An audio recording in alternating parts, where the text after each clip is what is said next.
Bonjour à tous, bonjour à toutes. On se retrouve aujourd'hui pour une nouvelle vidéo qui va servir à deux choses. Premièrement, à faire une première présentation de ma carte interactive sur les églises cathares du XIIIe siècle. Et deuxièmement, qui va servir de support au sujet d'aujourd'hui, qui est l'Inquisition et la persécution des cathares. Donc premièrement, pour ma carte, c'est une carte interactive que je suis en train en fait de construire, donc qui n'est pas terminé du tout, qui représente en fait les églises cathares du XIIIe siècle, donc avec, vous voyez, différents noms: église de Romanie, église de Bulgarie, Dragovici, Esclavonie, Melinghi. Vous avez Concorreso, Desenzano, Monto, Bagnolo, Florence, Paulette, Vicence, voilà. Donc en fait, le but de cette carte, que vous aurez accès en lien dans la description ou en post YouTube, elle vous permettra d'aller justement visiter les différentes zones, cliquer dessus pour voir différentes informations sur les églises. Alors tout n'est pas encore complété. Également de pouvoir regarder des différentes infos qu'on peut avoir sur certaines villes. Voilà, certains événements par exemple. Donc les petits points violets, ce sera des événements. Donc là par exemple, la rafle de Sirmione en 1276. Les différents sièges des églises cathares, avec les petites épingles. Voilà, il y a différentes infos à collecter et à lire de façon passionnante, je l'espère. Alors il y a des zones comme ça qui ne sont pas complétées, qui sont encore vides. Ici, là en Italie, en Grèce. Pourquoi ? Parce qu'en fait on manque de sources pour compléter ces cartes. C'est-à-dire qu'on n'a pas d'informations sur ou bien la présence de cathares, ou bien la délimitation des églises. Par exemple, ici, on sait qu'il y avait des cathares en Grèce, mais on ne sait pas, entre Melinghi et Dragovici, laquelle des deux, enfin, où s'arrêtait l'église. En tout cas, pour l'instant, avec les sources dont je dispose, je n'ai pas complété. Vous voyez que c'est pas encore, j'ai pas peaufiné les contours. Voilà, c'est pas très très joli. À savoir que là, pour l'Italie, je m'appuie sur les travaux d'André Sauge, oui, mais surtout de Ruben de la Bastide, qui a travaillé justement sur les sources cathares, qui parlent des églises, de leur constitution, notamment comment on est passé de 2 à 6. Donc c'est pour ça qu'on a pas mal d'informations et plein de points ici, tandis qu'il n'y a pas grand-chose au côté oriental. J'ai pas encore mis grand-chose, et par exemple sur l'église de Romanie, on connaît absolument rien. Voilà, et pour la France, vous voyez que pour l'instant il n'y a pas grand-chose, je n'ai pas encore complété, les églises ne sont pas encore représentées, mais ça viendra, et le jour où je l'aurai fait, je ferai une nouvelle vidéo pour vous parler de l'avancée de la carte.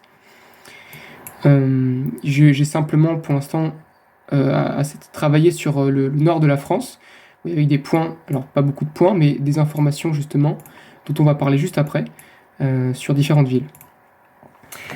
Donc, pour entrer dans le vif du sujet, l'Inquisition, on va se poser la question, qu'est-ce que c'est ?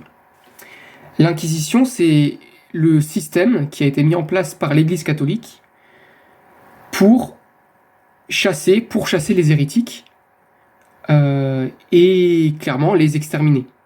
Alors les hérétiques, c'est quoi ? Ce sont ou bien des dissidents, comme les Vaudois par exemple, c'est-à-dire des judéo-chrétiens qui ne se sont jamais revendiqués comme dissidents, mais qui ont été déclarés hérétiques par l'Église catholique, mais qui n'étaient que des réformateurs, tout comme les protestants plus tard, par exemple.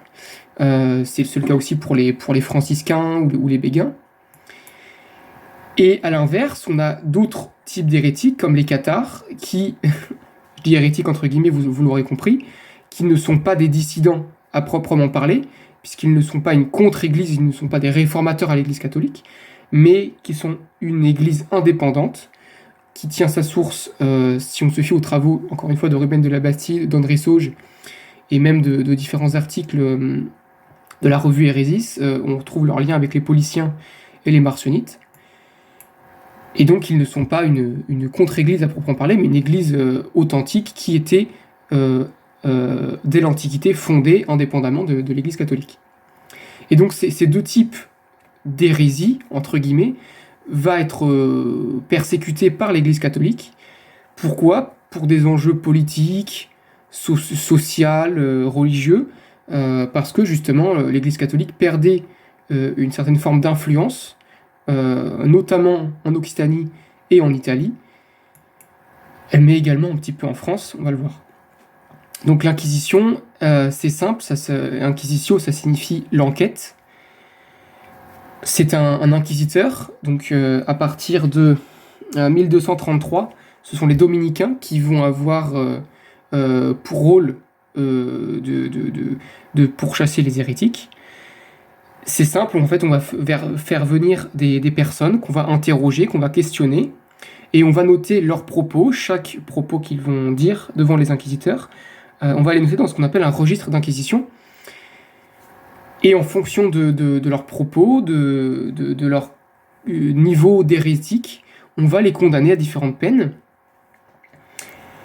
Ces peines, elles sont diverses. Premièrement, pour, disons, une personne qui aurait croisé un hérétique dans la rue, qui lui aurait dit bonjour, ou qui aurait fait de l'adoration pour les cathares. On va simplement le condamner à une peine de pèlerinage, par exemple, ou au port de la croix d'infamie, qui consiste à porter une croix jaune ou rouge. Alors, elle était rouge dans le nord de la France, jaune dans le sud, sur son épaule et dans le dos, et même parfois pour le nord de la France, se faire raser la tête, pour se faire clairement discriminer dans la rue, et se faire violenter de manière légale. Deuxième niveau de peine, c'est la prison au mur. Donc, on avait d'abord un mur simple, entre guillemets, qui est une prison temporaire, et ensuite le mur strict, qui était en fait ou le mur perpétuel, qui est en fait là une prison à vie pour les personnes, par exemple, comme les condamnés pour relapse, donc ceux qui sont retournés à l'hérésie, qui vont être condamnés à prison à vie. Et enfin, troisième niveau de peine, pour les hérétiques convaincus, ceux que l'Église catholique appelait les hérétiques parfaits, eh bien, ceux-là n'ont pas le droit à de deuxième chance ni à la repentance en prison, parce que pour les catholiques c'était ça, c'était repentance à vie au pain et à l'eau en prison, enchaînés dans le noir dans un cachot, c'est ça les prisons de l'Inquisition. Et bien pour cela, notamment donc pour les bons chrétiens cathares, c'était le bûcher directement, et ça sera le cas comme on va le voir à différents lieux, différents événements qu'on va voir. Pendant l'Inquisition, le procédé était simple. On t'interrogeait une première fois, tu étais condamné, puis en général on t'interrogeait quelques années plus tard une deuxième fois, on comparait tes propos avec la première version qu'ils avaient réécrite, et de cette façon-là,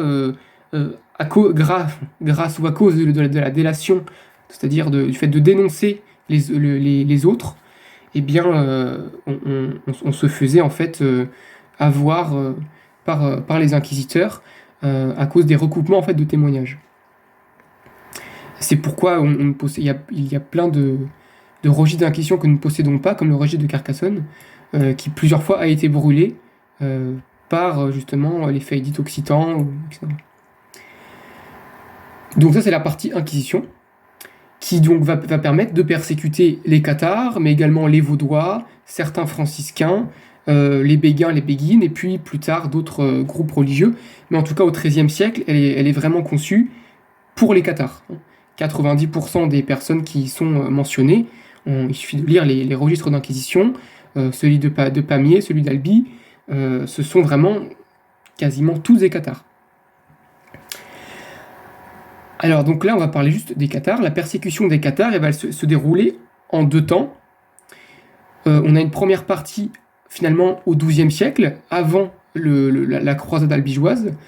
Donc par exemple à Arras, nous sommes ici, à Arras en 1025, on va avoir des premières arrestations d'hérétiques qui vont à l'époque simplement recevoir l'anathème, c'est-à-dire qu'ils vont être exclus de l'Église catholique et on va leur refuser le paradis, tout.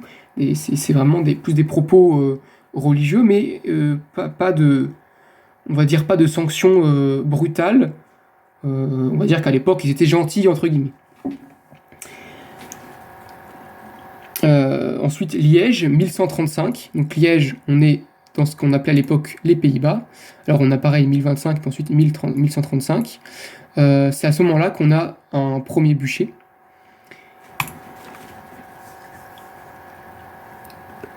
Non, même pas, j'ai des bêtises. C'était simplement un bâtiment religieux, donc voilà, on enfermait finalement les hérétiques, on les incitait à revenir dans le bon chemin. Pardon. Pareil, Cambrai, 1155. Donc Cambrai, vraiment on est dans le nord de la France. C'est un clerc, Jonas, donc qui était un catholique, hein, qui va être accusé de catharisme, même convaincu de catharisme, de Catharorum et Aerensis Convictus, et qui va être rejeté de l'Église catholique comme étant un membre pourri. Voilà. Ensuite, dès 1157, on a le concile de Reims. Donc Reims, on est par ici. Le concile de Reims qui décrète que les ministres cathares seront dorénavant condamnés à la prison perpétuelle. Les croyants seront marqués au front au fer rouge et les suspects seront soumis à l'épreuve du feu. Puis, dans le même temps, le pape Eugène III ordonne la répression contre les pifles ou piphiles. C'est le nom qu'on donnait aux cathares en Flandre. Alors, c'est quoi l'épreuve du fer rouge ? C'est en fait, on imposait un fer rouge sur le front des suspects. Si tu guérissais, on estimait que tu pouvais vivre. Et si tu ne guérissais pas de cette brûlure au front, eh bien, on estimait que le diable était en toi et donc tu devais être brûlé en tant qu'hérétique. Alors évidemment, 9 personnes sur 10 étaient brûlées. Je vous imagine la douleur et la blessure que ça doit infliger. Mais ce qui est assez intéressant, c'est que pour certaines personnes, notamment, alors je ne sais plus le cas, je ne sais plus où je l'ai marqué, mais en fonction de ta classe sociale, eh ben on te le faisait sur le front ou sur la main. Et donc, évidemment, les riches à qui on faisait la blessure sur la main avaient plus de chances de survivre, et donc n'étaient pas déclarés hérétiques, ce qui est très, très ironique. Alors, pour avancer, disons qu'après ce décret de 1157, on débute déjà finalement un processus d'inquisition. En tout cas, on met en place des sanctions légales pour les hérétiques. Donc là, on incite les seigneurs à agir, on incite à les mettre en prison, à les faire revenir à l'orthodoxie, en leur faisant passer donc soit l'épreuve du feu, soit des périodes de torture, voilà. Et donc on sait que donc à cette période, fin XIIe siècle, il y a déjà des périodes de forte répression, notamment en Flandre et en Rhénanie.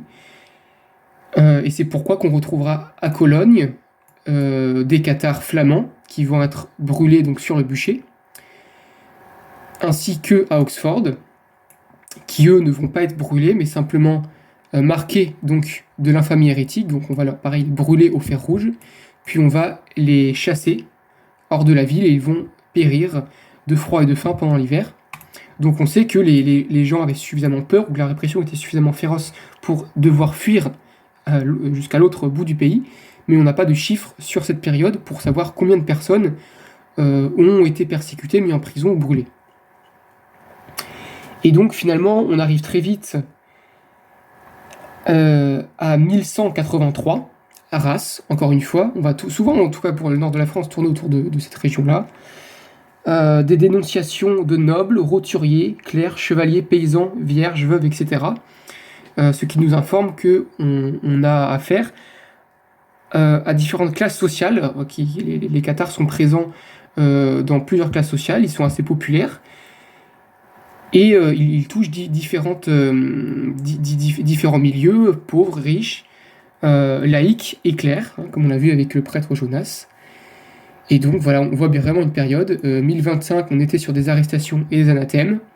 Dès 1183, on est sur des dénonciations et des bûchers.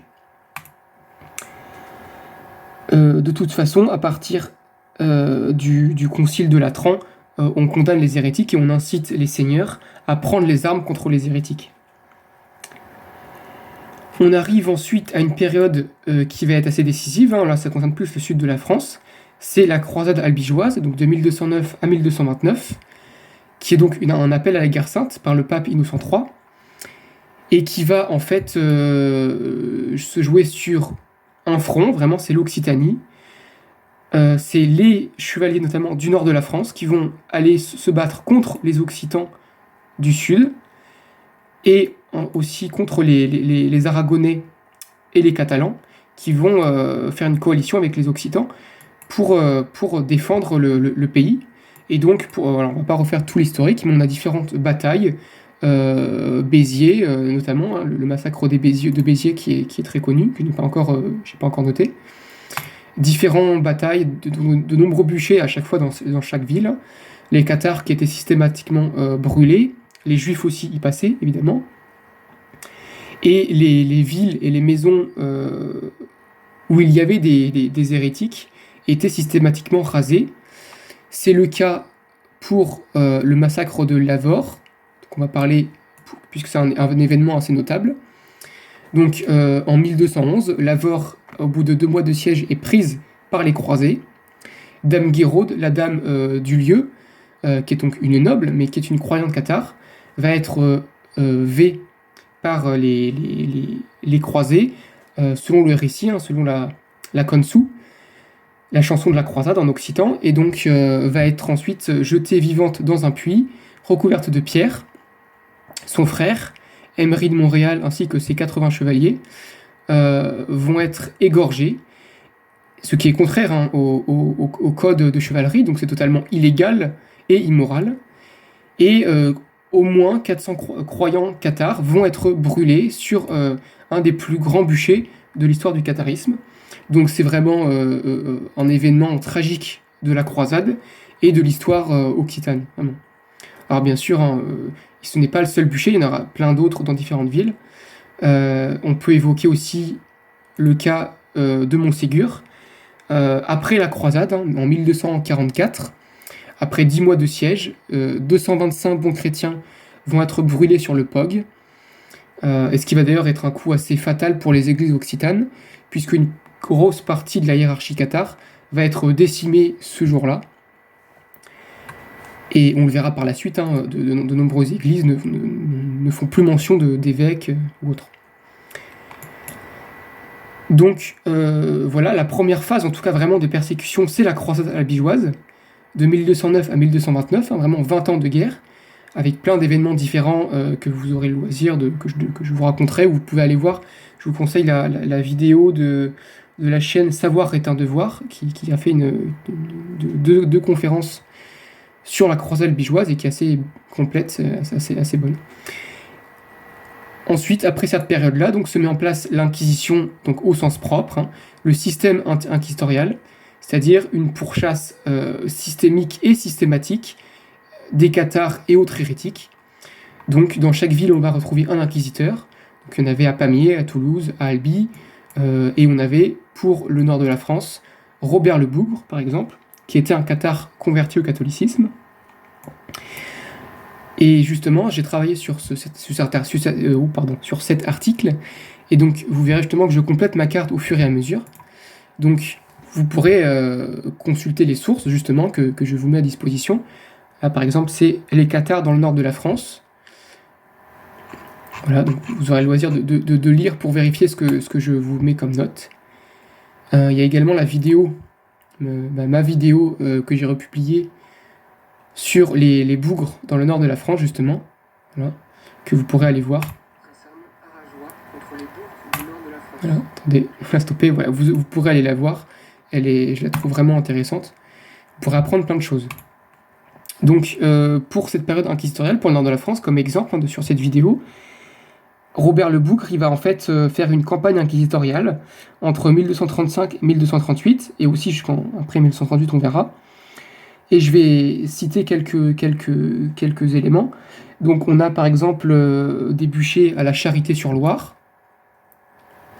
Charité-sur-Loire avec le texte, d'ailleurs la vidéo qui est sur ma chaîne YouTube également, la deuxième, avec les bougres de la Charité. Donc on n'a pas forcément de chiffres sur cette période-là.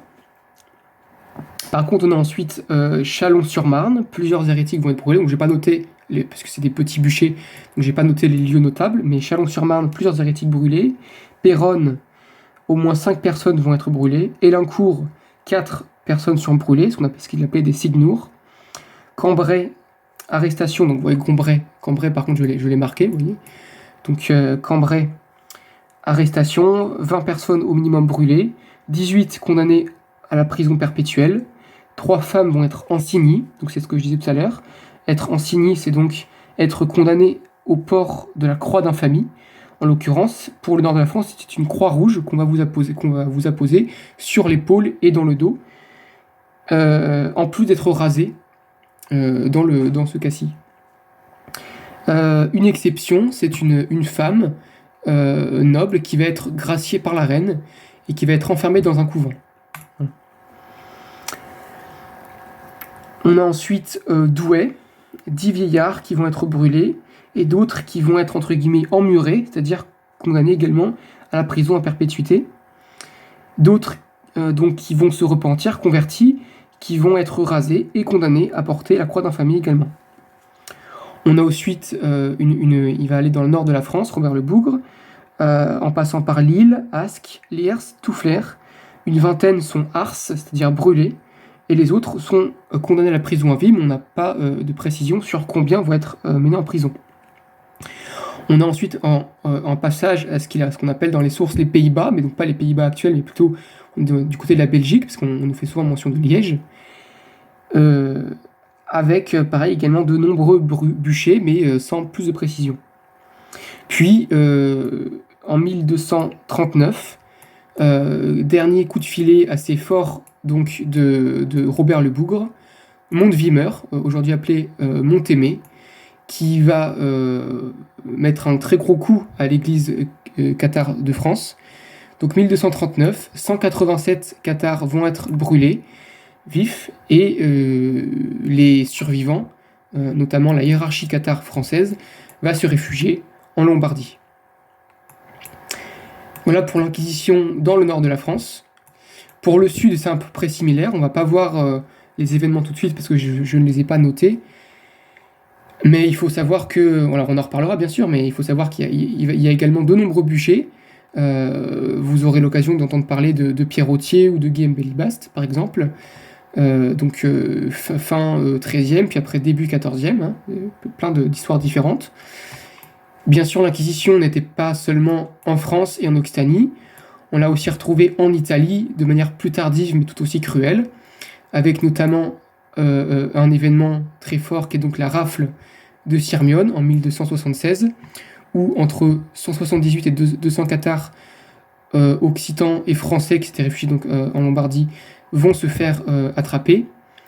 Puis ensuite, après un an en prison, ils vont tous être brûlés, donc à Vérone en 1278, ce qui également va mettre un coup fort aux églises notamment occitanes, mais également italiennes. Les églises italiennes, elles sont attestées au moins jusqu'en 1388, selon les travaux de Ruben de la Bastide. On peut émettre l'hypothèse qu'il y en avait encore quelques-uns dans le Piémont ou dans le nord de la Lombardie, début 15e siècle. Mais voilà, les sources sont complètement disparues à partir de ce moment-là. Alors, pardon, la vidéo a coupé entre-temps. Donc je parlais juste avant donc, des églises italiennes, notamment des derniers cathares, certainement début 15e siècle. Les cathares orientaux, aussi appelés bogomiles, vont disparaître également a priori fin 15e siècle, pris en étau d'un côté par les catholiques et de l'autre côté par la conquête turque et musulmane. La Bulgarie étant la première à tomber, on estime que l'église de Bulgarie chute au même moment, concomitante à l'histoire vraiment bulgare. Et la Bosnie, après une croisade également au XVe siècle, par les catholiques et orthodoxes, vont vraiment... ça va faire un mélange, dans le sens où la persécution, donc comme j'ai dit qui était en deux temps, à la fois des croisades et l'Inquisition, ça va faire un mélange. Les cathares ne vont pas avoir de lieu de refuge. Ils vont se retrouver pris en étau en Bosnie. La seule hypothèse de survivance, dans certains articles, se trouve du côté de la Russie, avec ce qu'on appelle les Strigolniki, qui sont attestés en 1375 et peut-être un peu après, mais j'ai pas encore, on manque aussi de sources et de travaux sur ce sujet. Donc pour conclure, la persécution des cathares, elle va vraiment se faire en différentes façons, vraiment les croisades, l'Inquisition de manière systémique et systématique. À noter que les cathares ne seront pas bien sûr les seuls persécutés pendant l'Inquisition, les juifs, les vaudois, les franciscains, les béguins et plus tard d'autres groupes religieux seront également persécutés. Voilà, et donc je vais vous mettre à disposition cette carte en commentaire, en description et en post YouTube. Vous pourrez la consulter, elle n'est donc pas complète comme je vous l'ai expliqué, comme vous le voyez ici. Je vais la compléter au fur et à mesure, mais vous pourrez déjà explorer certains faits, vous voyez, retrouver quelques documents, quelques articles que je vous ai mis à disposition. Et je vous souhaite une bonne continuation. On se retrouvera une prochaine fois pour un autre sujet ou la suite de la carte. Voilà.